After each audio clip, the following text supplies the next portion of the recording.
Welcome to the On-Pod Expert Seat. We've got another wonderful guest. We have Kym Lapointe, who is a director and producer. Kym, welcome to the show. Thank you so much for having me today. So tell us a little bit about what you do and who you serve. So let's start with what you do. Yeah, absolutely. So being a director and producer, especially in the independent circle, I'll say I sell creative leadership and execution. So what I mostly do is that I create an original idea and then I package it, develop it, and make it financeable ready and shootable ready with high standards. Wow. Yeah. So you do it, you create the ideas, or you take other people's ideas and you do this for them? For the moment, I create my own original ideas, but later on to help other people as well, I'd like to help them develop their own original ideas so we can, work as a team and send those to potential high clients. Wow. Okay. How did you get into this? Well, it's been a while. I have to say it started maybe when I was very young.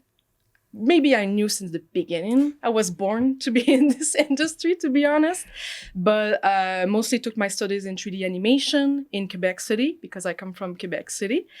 And after all, I was an artist first for the video game industry. So I was mostly responsible for developing and what we call conceptual art. So I was designing characters and creatures for video games especially. Wow. And I liked it for a moment, but it was not enough for me. I wanted my voice to be heard. So I kind of rebrand myself into the producing side and working with different companies. So I have my fair share of different studios and different high-end clients. I worked practically with almost every biggest production houses that exist, such as Universal Studio, Netflix, Amazon Prime, etc., etc. Wow. We all know them. And so I've worked in the VFX, we call it, so the visual effects industry. I worked in the animation as well, so developing feature-length movies for kids and adults as well. Wow. And a bit of video games here and there as well, so full circle. So how did you make the jump from working as an employee, like to this? Like what stimulated you to do it on your own? I know I heard you say that you were maybe a little bored or you wanted more challenge, but how did you make the jump?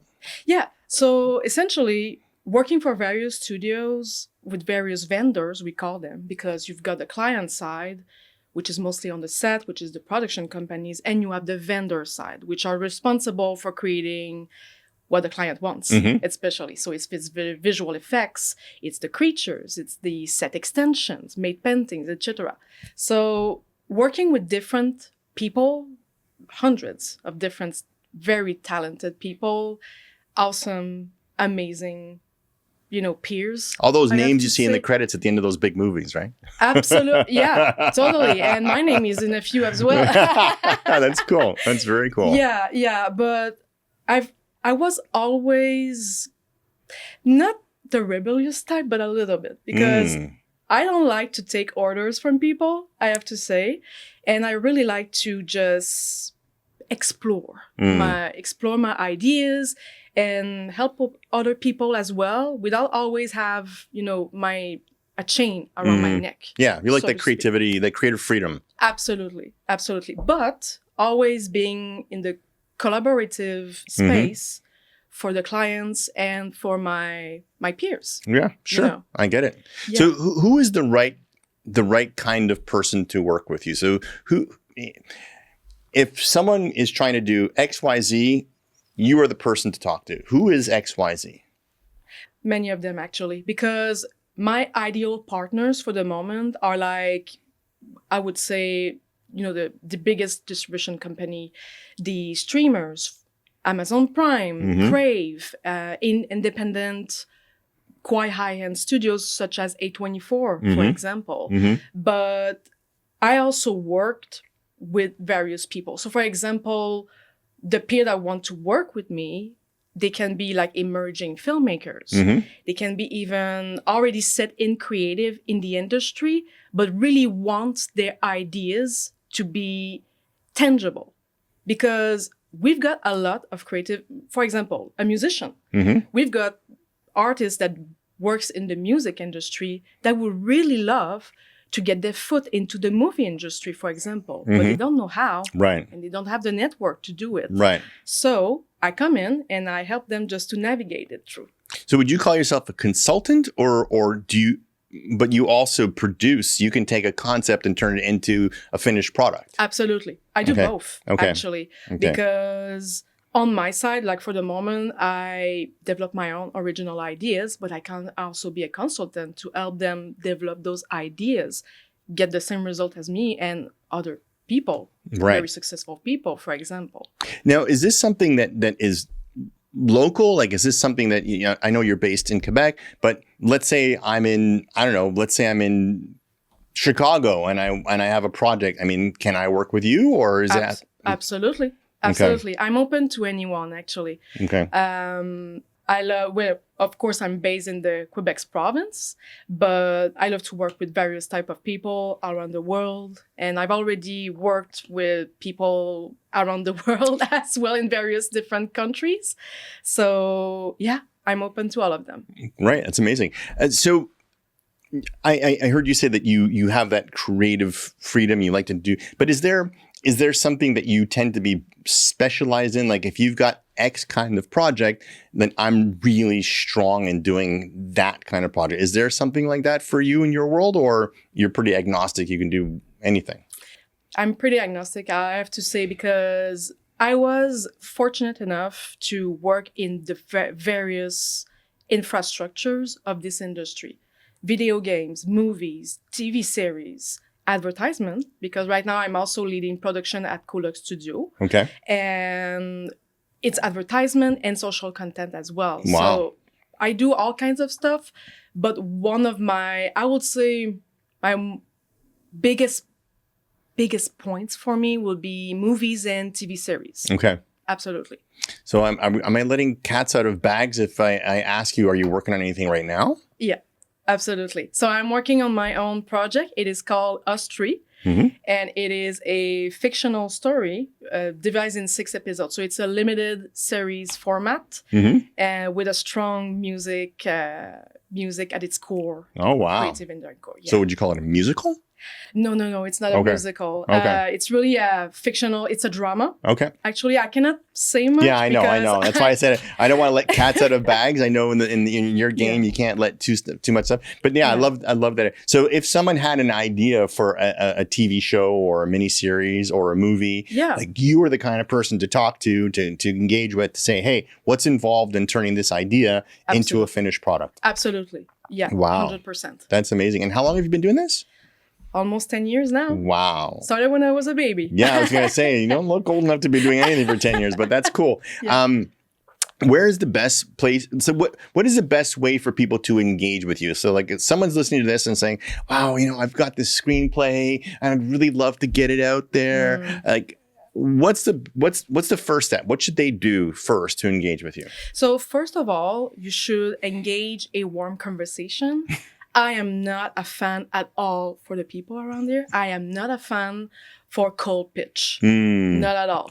Come to me, introduce yourself, tell me a little bit who you are. Just, a small paragraph, just so it's a bit more personalized.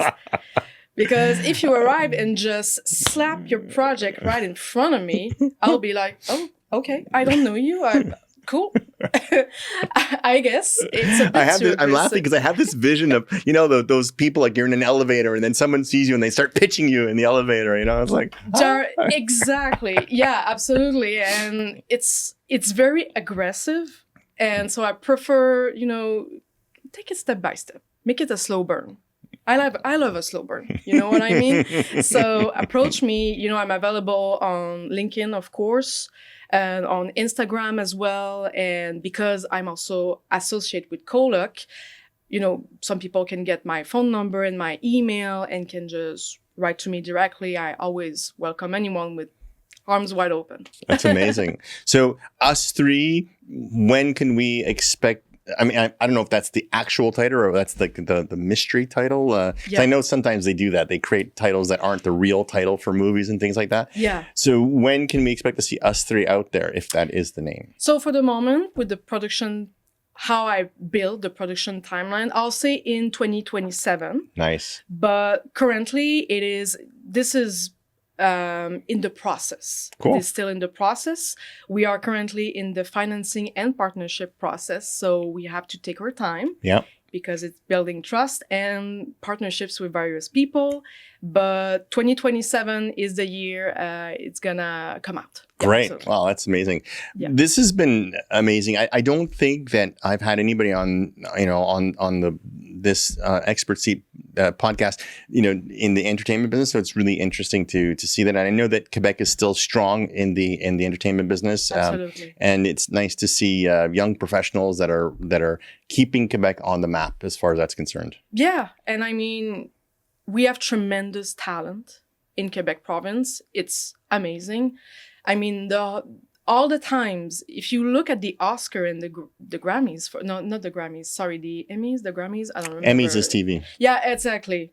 Anyways, we do see visual effects such as the House of the Dragon, for example. Mm-hmm. Many of the TV shows nowadays Yeah. use lots and lots of visual effects, and they cost a lot. But it's for it's for the greater good. Yeah, absolutely. And absolutely. most of these talents are from Quebec province. Yeah. So I'm very proud of our industry. Yeah, Absolutely. and we have to protect it. So it's good to see. Yeah, Good. It absolutely. employs lots of people and they're good paying jobs.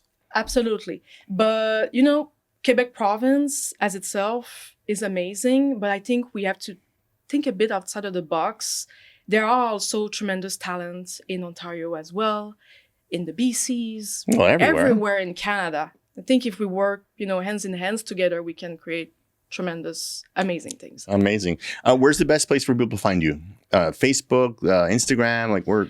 Mostly on, I'll say Instagram and of course LinkedIn. Okay. They can contact me through my email and But I love a good, a warm DM is always welcome. Oh, Absolutely. wonderful. Well, Kym, thank you so much. Really appreciate it. And we hope to see big things coming from you in 2027. Thank you so much.